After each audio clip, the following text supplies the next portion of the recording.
I'm going to share with you 4 key lessons that I would ask you to consider that were learned by you being in that narcissistic relationship. These are lessons that may have slipped past you because of the trauma that took place in getting back to a place of regulating your nervous system. Like I said, it's going to be 4 different things. I'm going to go into a little bit of detail in each one, and I'm going to share just enough information to kind of get you on your way to help you to understand, what actually happened. Things that you can do to actually start moving yourself ahead, and how you can, you know, get past this particular relationship and that the challenges that were in the relationship. The first thing that anybody that was in a narcissistic relationship I would ask you to consider or understand is that that was a test of your own self love. And so why it was a test of your own self love is because you had an individual that constantly portrayed themselves to be a person that loved you. And they would tell you how much they loved you. They would tell you how much they cared about you. They would tell you how important you were to them. They would, just gaslight you and tell you all of these great things about how much they needed you and that you're the only person that they would ever want, and so on and so forth. But in process of hearing everything that they were saying, their actions would not match their words. They would be very flirtatious out in public. They would, all up in women's or men's faces all the time. They always had little things that they were doing. And maybe you would dream things and you would see certain things. And this is all part of the process of you having love, but it was also part of the process of you getting an understanding of that internal voice, that intuition that's within this. So when I talk about love and loving self and love of self and love in general, many times we've gotten in, and this is many people that you'll meet, they've gotten involved with relationships. In the relationship they gotten themselves involved with, there was a perception of what love was. But how many people actually had conversations with the person that they met, and they had in-depth conversations about what do you really consider love to be? What does love look like to me? Have you ever seen any loving relationships? How many have you seen? Was it part of your family? Was it some external experience that you kind of monitored from a distance, or was this something that you actually experienced and saw on a daily basis within your own family? Because if it wasn't, then we can only have a perception of what we think love is. But I told an individual on a video the other day, is that because the question was asked, do I believe in love at first sight? And my answer to that question was no, because love is something that has to be built over time, based upon experiences, based upon trust, based upon loyalty, based upon faithfulness, based upon being real and openness and a vulnerability and transparency. Those are all part of the keys of love. But one of the main keys that you needed to learn with that relationship, with that narcissist or with that master manipulator, was loving yourself. Because a lot of times, if you're in the place of being a person that is from a place of helping and you're always there for other people, a lot of times there's a sacrifice that is taken. The sacrifice is a sacrifice that we take within ourselves, because the idea is to be there as a help for everybody else. But at some point, you got to pull back the reins. You have to look at yourself. You have to look at this situation, and you have to examine, like, is this a healthy relationship? Is this a healthy business relationship? Is this a healthy relationship with my children? Is this a healthy relationship with my family? Because if it's not, then that means that somebody is doing all of the giving, emotionally, mentally, physically, spiritually, financially, and so at some point it becomes too much. And when we give more to others than we give and look as a reserve for ourselves, then that is an unbalanced relationship, and it's also an unhealthy relationship. And so there's no way that I could be or you could be manifest in love within that moment for ourselves. This has nothing to do with love for anybody else. This has to do with us loving ourselves. Do you love yourself? Part of you loving yourselves is figuring out ways that you can take care of yourself. So that's why you need to take yourself on little events and maybe go for a drive and, go somewhere where you can relax and meditate and get yourself in a good place. Because when you're coming out of a relationship that was geared and there was a lot of manipulation and a lot of narcissistic behaviors, then there's a lot of trauma, a lot of damage that has happened to your body. Some of it mentally, some of it physically, but a lot of it psychologically. And there's a deep healing that needs to take place. And part of that healing is, your mindset, your nervous system, your heart, where you are emotionally. You're going to have to get healed, maybe with trusting people again and believing that people are people of their word, because not all people are people of their word. But part of self-love is first of all, learning to love yourself. And part of loving yourself is considering yourself. How is this event that I'm about to do or I'm about to partake in going to be beneficial to myself, but also to them?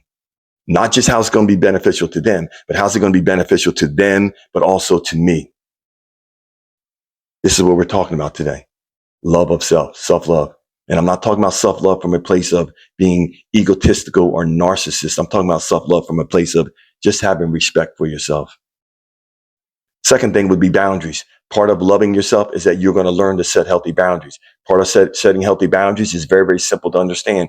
If you have a property, you own a house, or you've been at a family member or someone that has a house, if they have a fence around that property, that's what boundaries represent. It represents that there's areas within your life, because there's different boundaries. There's physical boundaries, there's emotional boundaries, there's, all these different boundaries, but you need to have areas or an imaginary fence around your life where you're not going to allow people to just trample through and do whatever they want.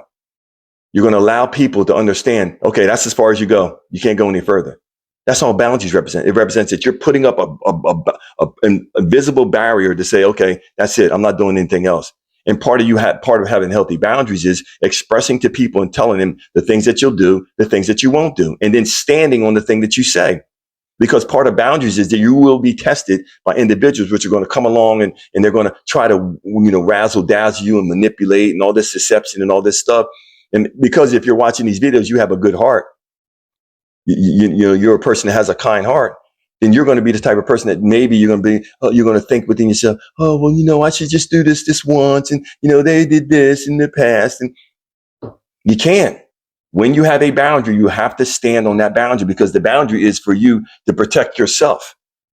It's a way of self-protection, ourselves from the outside, because there's people that you're going to meet that they have no boundaries at all. And so they're going to trample all over anything that you're going to do. And you bringing something to someone's attention, which I found one of the most important parts of that is that you don't have to get nasty with them in the process of bringing something to their attention. You just need to me, tell them how you stand, where you are, how you feel, and where you stand on that particular issue. And you're going to tell them, look, I would appreciate you if you would do such and such, A, B, and C. And if you can't do that, then we need to part company. Real simple. Be clear on your boundaries. Don't make allowances for people to trample on your boundaries. Know what your boundaries are. So that's going to require you sitting down and understanding what are your boundaries. Your boundaries need to be things where you feel like people are taking advantage of you. And in any way that someone is taking advantage of you, whether it's financially, whether it's you doing favors for them, whether it's you helping them do whatever it is, understand the areas. Just like you wouldn't want someone to put their hands on you. That's a boundary. It's an imaginary boundary. Don't put your hands on another person because you have violated a silent, invisible boundary. The third thing, people pleasing. People pleasing is another part of the process. If you were in a narcissistic relationship, of why you were in that relationship, to learn not to people please, because you'll never be able to please people. There's always something more that they're going to want. They will never, ever, ever, ever be satisfied. That's part of the reason why if you were with a narcissist, they were with you, they confessed their love to you, like I talked about in the first part of this video. But in the process of that, they cheated. And why did they cheat? Because they didn't really care about you.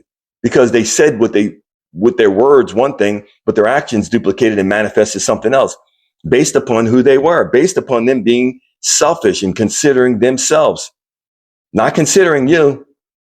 Yes, they confessed these things and they said these things and they presented themselves to be something that they weren't. But in all of that, it was just all an act. None of it was true. It was all a lie. But part of this thing is that, is understanding that you're not a savior. Just because you are a person that has an empathic heart does not mean that you are a savior for the people all over the world. You're not. You're there to help those that want to help themselves.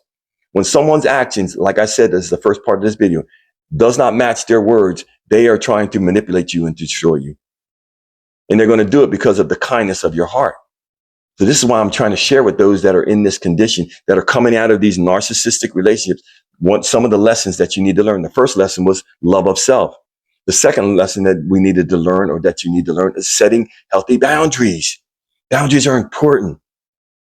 Third thing is people pleasing, no longer people pleasing or being that savior, trying to have that savior complex, being Captain Sabo or whatever, or Queen Sabo, whatever. But saying, you know what? I can't save another person. It's their responsibility to save themselves. I can only help them. I can only give them some information. I can only share something with them. But at the end of the day, it's their responsibility to do the things that they need to help the change and for their lives to change. The fourth thing that's going to tie all this together is no. Being able to say no and stand on it. If you are a person that is an empath and you love people and you have this kindness within your heart, you have to learn how to say no.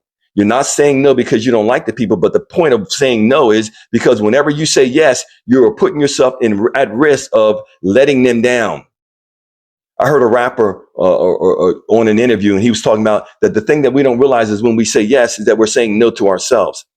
Because if I set up an appointment with you, or you set up an appointment with me to take you to the airport, on the way to the airport, or before I get to the airport, something happens with my vehicle. It breaks down. Any number of things happen.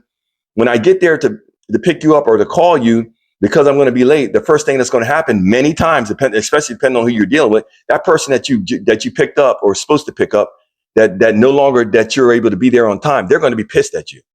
Because you said that you'd be there to pick them up at a certain time. They don't care about what happened with your car or anything else that happened.